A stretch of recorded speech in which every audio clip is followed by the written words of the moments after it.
Yep. What are that's the right. results of the human soul abdicating its role in the hierarchy of creation and having the false belief that other creations are higher in the hierarchy? For example, human souls and animals. Yes. Now, it is impossible for the human soul to abdicate its hierarchy. It's only an illusion. Your abdication is only an illusion. It's only a giving away of your energy. The reality is, from God's perspective, hierarchy is fixed and immovable. So you are the highest of the hierarchy, whether you believe that and act like that or not.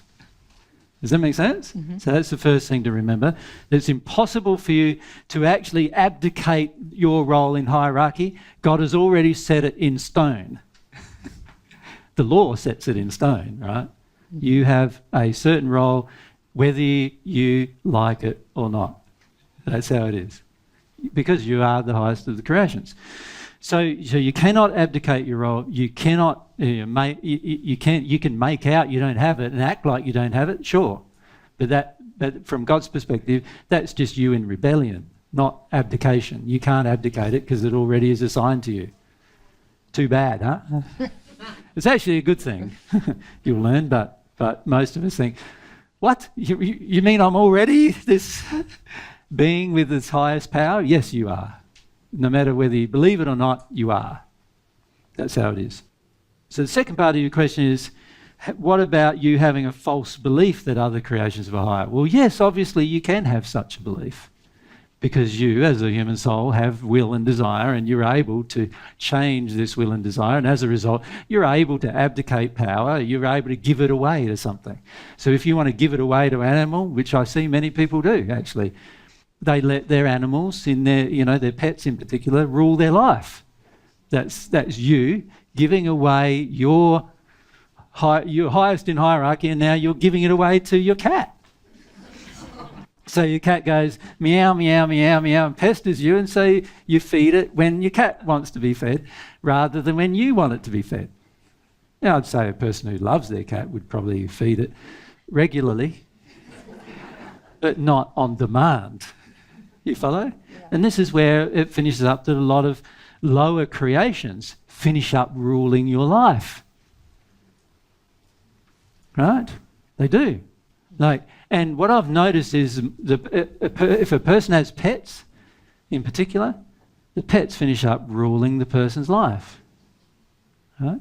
Now, why is that? It's because the higher creation is in the illusion that it's not higher and that it should serve these other lower creations. Is that not true? Yes. Yeah. And we do this all the time. We do it with disease as well. Most of you believe that disease is more powerful than you are.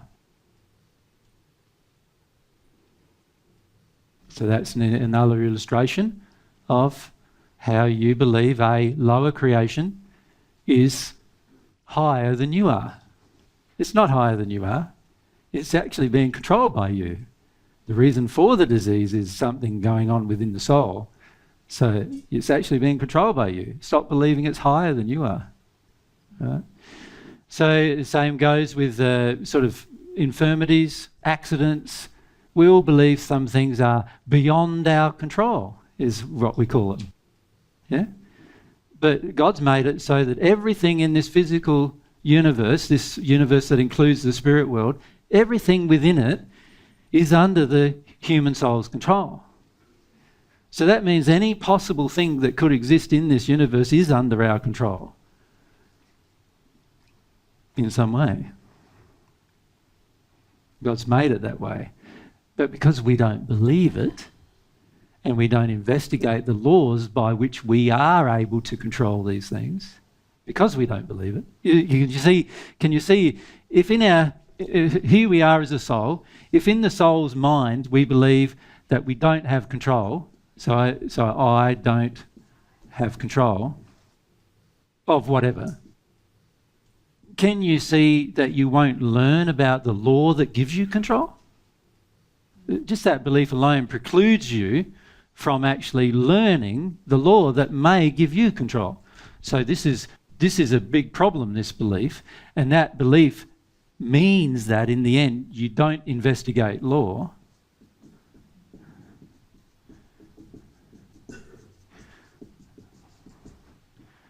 Can you see that? That belief causes you to not investigate law. Now that you haven't investigated law, can you have control? Of course you can't, because you haven't investigated how that control works. Right? But the reality is you could have a completely different belief that you do have control, you just need to find out the law, and then you'd have control. So this is one of the disadvantages, if you like.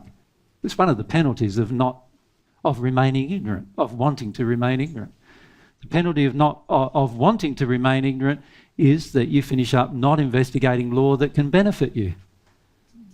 So we get a disease, cancer or something, we don't investigate the law that created it, we don't understand it, we don't do something about it, we don't take action because we don't believe that we even have control over it, except through some physical means, and even then it's hit and miss, right?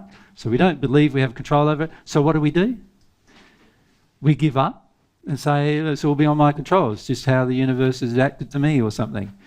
And we even get angry. If we believe in God, in that case, you'd probably get angry with God saying, why did God allow this to happen to me, and so forth, when actually God's saying, no, you have control. You are the highest of my creations. You have control. And you in particular have control over everything that happens in your body. Everything. So it's another way in which we're giving up.